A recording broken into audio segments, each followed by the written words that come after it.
Hey guys, make sure to subscribe and hit that notification bell to be updated every time I make a new video. Thanks, let's begin. Hey guys, welcome back to the channel. You're watching Sharkhouse Entertainment, and I am your host, Brian Gatto. And tonight, I just got out of seeing, hopefully the poster isn't ruined because it was downpouring, Megan 2.0. This is the film that came out a few days ago. It's June 28th, I believe. I enjoyed the first Megan, and I do have a statement to make that I eat my own words, because I said there's no way a Child's Play-esque story could come out that would be featuring an AI plotline that would work, because people would just call it Chucky. Megan proved me wrong. I fully admit that. Megan 2.0, it works to some degree. There is a lot of cool stuff in this movie. It's more of an action horror thriller, more so than a horror story, than a straight up horror with dark comedic elements like the first one.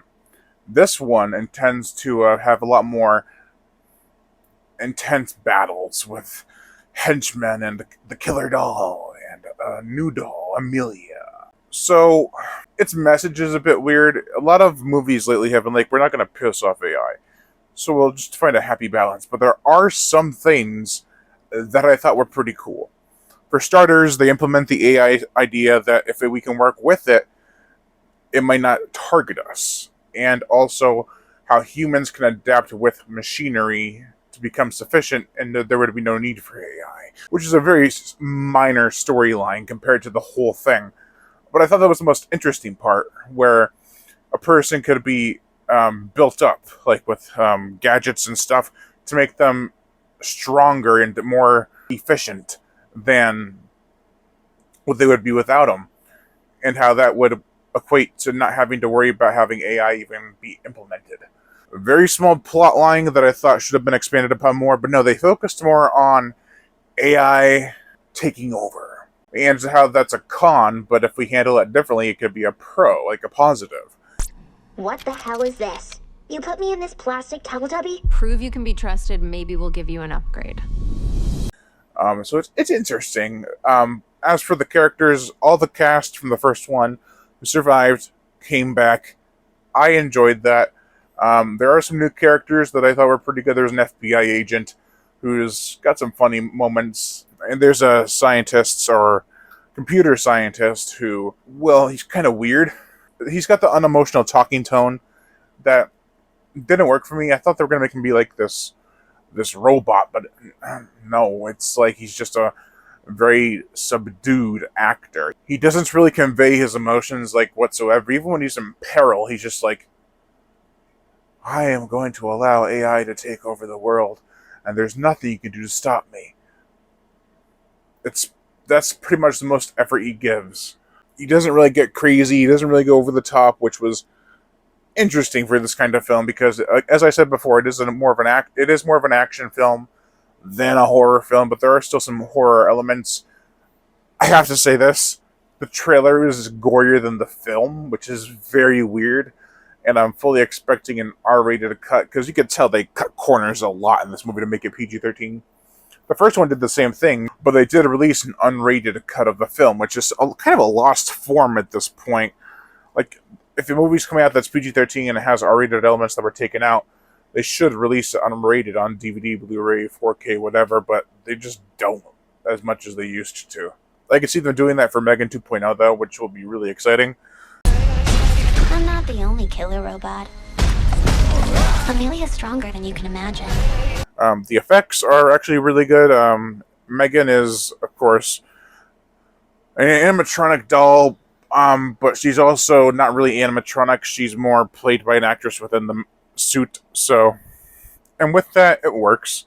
There aren't as many blemishes with this one. They weren't too noticeable in the first one, but there were times where you're like, yeah, that's just a mask an actress is wearing. But here, it was pretty convincing. The fight choreography was close. It was not really shaky, but it was close up, so it's kind of hard to tell at times. Like, you had to be locked in to see and understand what was happening. There were some cool stunts, but again, I feel like it needed more of a push. Like, it needed more outrageous things happening, but it's a comedy action thriller that doesn't go over the top. It's very weird. Not that it's really a negative. It's kind of refreshing, actually. Like, it's not a satire on itself or AI or the first film. It's what it is. They did what they could with what they had. I don't know what the budget of this one was, but it was definitely bigger than the first. It was a good time, though, I have to say. I would see it on streaming. I don't think it's really worth seeing in theaters. There are some cool neon light scenes, like at a party for a convention they had, which I thought was cool. Well, look who came out to play. I was programmed to protect Katie. The only question is, are you going to stand in my way? Hold on to your vaginas. But I can also see why this isn't performing as well as the first one. It caught TikTokers' attention with that dance in the first one. This one doesn't have that. It has no boost.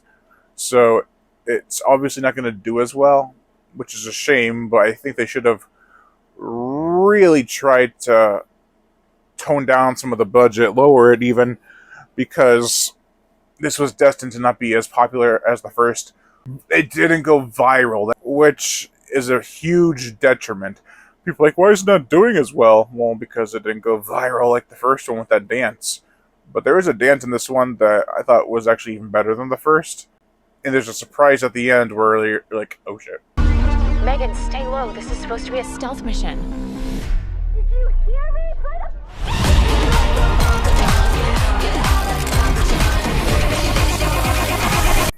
There are some pretty funny moments, especially with the PG-13 rating hampering some of it. It did make for one gag that I thought was hilarious, where they implement a chip into her back, the back of her neck, that prevents her from swearing. So she says the F word once before, and then they implement the chip. And then she goes, what the fuck?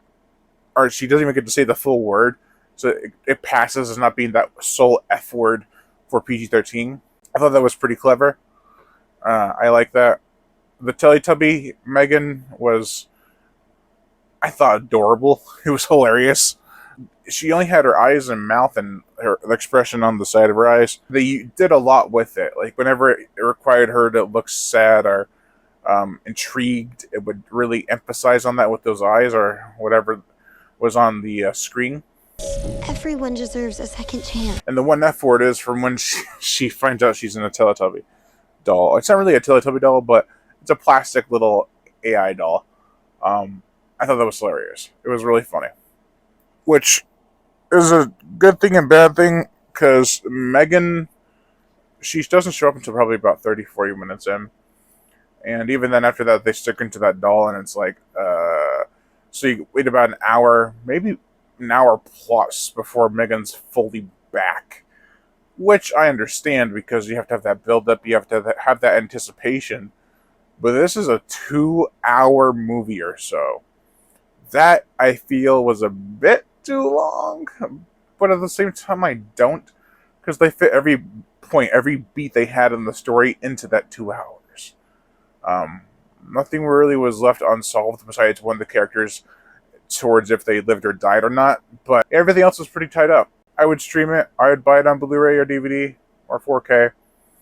Whatever floats your boat. If you want to see it in the theaters because you love the first one so much, I would go see it in theaters. I did enjoy the first one, and I went with a friend to see it. I was actually originally not going to go see it in theaters, but my friend wanted to go see it, so I did. And I don't regret it. Plus, on Tuesday nights, they charge cheaper amounts for tickets. It was like $8. Oh, I'll see Megan 2.0 for $8. That's going to do it for this video, guys. You have been watching Sharkcast Entertainment, and I have been your host, Brian Gatto. Make sure to like, comment on, as well as share this video. Like my Facebook fan page and support me on Patreon. Also hit that notification bell to be notified every time I make a new video. I still have one more video to record tonight. I'm very tired, but I'm going to do it. It'll be up sometime this week or next week. So, as always, to stay tuned, subscribe.